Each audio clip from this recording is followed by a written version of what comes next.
10 years, an incredible difference. But right here, a small difference in the change of discipline, the change of thinking to start you on this journey versus this journey. Now, it's also very important intellectually to know whether or not you're headed this way or this way. And once you decide, 10 years from now, I think that the gathering of my intellectual and personal and spiritual and moral and economic treasure may not be that great, the key is to start right now making these changes to walk this new road. But here's what's exciting to me. Just a few daily disciplines makes a great deal of difference in 1 year, 3 years, 5 years. Just a few daily disciplines. And that's what I'd like to talk about in this series, just these few daily disciplines that make the difference.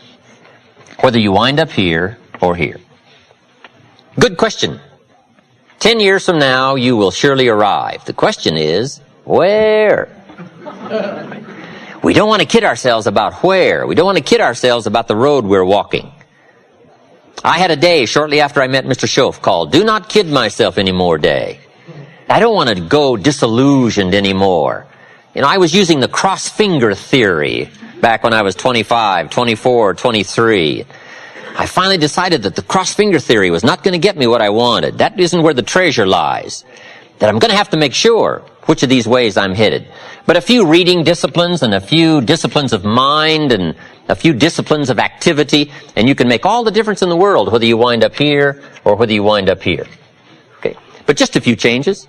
Sometimes we get the idea that we're doing about 10% and there's about 90% more that we need in order to make the difference for our fortune. And probably the opposite is true, right? We're doing enough things to have arrived here today. We're doing enough things to have bought and shared in the good life so far. And maybe all you need is that extra 5%, 10% of intellectual change, activity change, a refinement of discipline, a refinement of thought. And all we need is the ideas to make those simple changes. And the equity starts gathering in 1 year, 3 years, 5 years, 10 years. I have a good comment for your notes. Now's the time to fix the next 10 years. Now's the time to fix it. Now, sometimes you have to come to grips with reality and with truth. That's what was good for me when I met Mr. Schoaf. I was 25 years old. He was 44 years old. And he brought me a wealth of experience, and he started asking me the tough questions. Big question, he said, are you reading the books that's going to take you where you want to go in the next 5 years? Excellent question.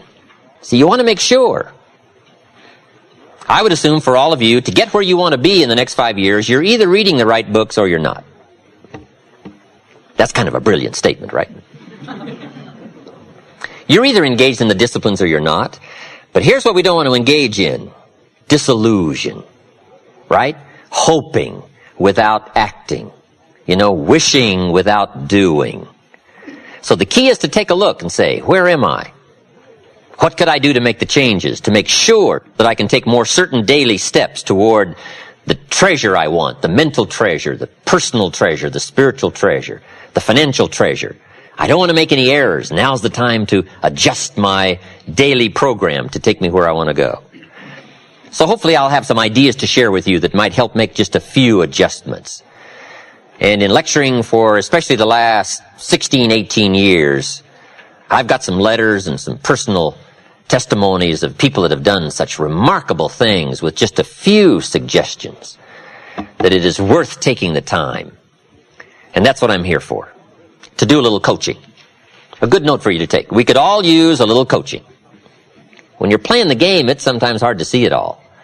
And if you just take a breather, take a little time out.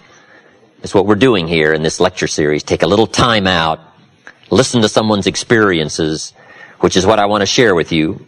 My experiences, my ideas. And see if it might cause for you a little moment of correction so that you can make some changes that'll add up to some extra worth in the next 1 year, 3 years, 5 years. So, ideas, I hope you'll find here during this series.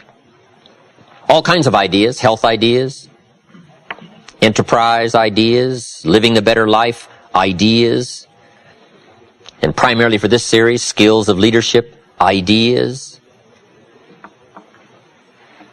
The next key word is inspiration. Hopefully you'll find some inspiration from this series. Inspiration is a mystery, why some people are inspired and some are not.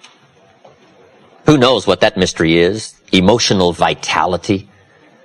Some people have this incredible zest for life and an appetite for living well and doing well, and others seem to take the ho-hum attitude, let it slide, and hopefully it'll work out anyway. I don't know what the difference of that is. But it is exciting to watch people who are inspired. But I think the key to it all is self-motivation. Self-motivation.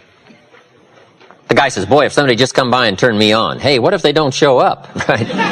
You got to have a better plan for your life.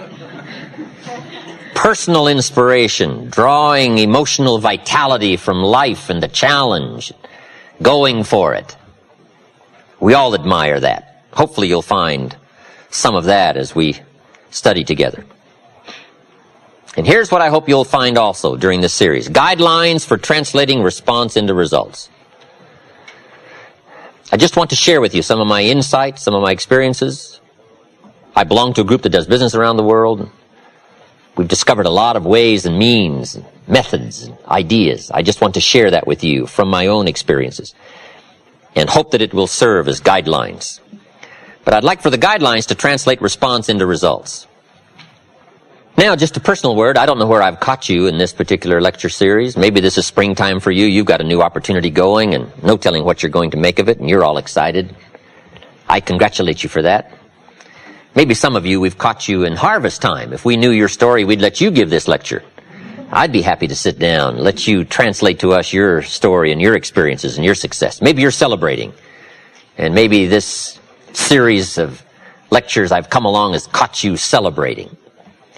Maybe this is the summertime for you, when sometimes the going is tough, and the weeds are attacking your garden, and the bugs are after your values. Summertime is an interesting time. It's not that easy to last from spring till fall.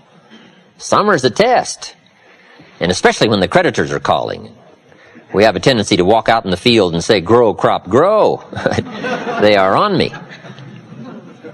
So I don't know, maybe we've caught you in a testing time. Maybe this is challenging time for you, the summertime. Maybe I've caught you in winter. And I'm sure we've all had some of those winter times, sort of desperate times, decision-making times. Maybe I've caught you in this series at the fork of the road, and some of the decisions you make in the immediate future are going to have everything to do with your next 5 years, 10 years. And I've been to a few of those called forks in the road. I mean, which way do you go? What do you select now as your next path of opportunity? And maybe these are trying times for you. Winter can be a source of trial when the push is on and the press is on. So I don't know where I've caught you, but whatever season I've caught you in, I want to bring you value. That's my intent. And to get the most from this series, let me give you just a quick list. Here's number one, be thankful. I think first of all, to get more, we need to just be thankful for what we already have, especially living in this unbelievable country. In America, we call somebody poor that makes $10,000 a year. I'm sure the rest of the world would find that hard to imagine. Say, why would you call somebody poor that makes $10,000? Say, I don't know, we're such a rich, fabulous country. It's unbelievable. In Bangladesh, the average income is $95 a year. So I'm sure they would find it strange that people would attend lectures on how to do better when probably we're doing better than almost anybody else in the world. I gave a lecture one weekend at our ranch in Clear Lake, California. Nice group of people.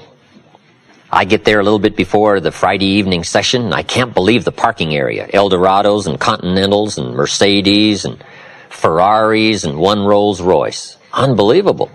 And I walk in, and here's this good-looking crowd. And my opening remarks were, ladies and gentlemen, I think the rest of the world would find it strange that we have all come here this weekend to try to figure out how to do better. Surely the rest of the world would say, I don't understand. The man in his Rolls Royce saying, I got to get to the seminar. Find out how to get another one of these. Incredible.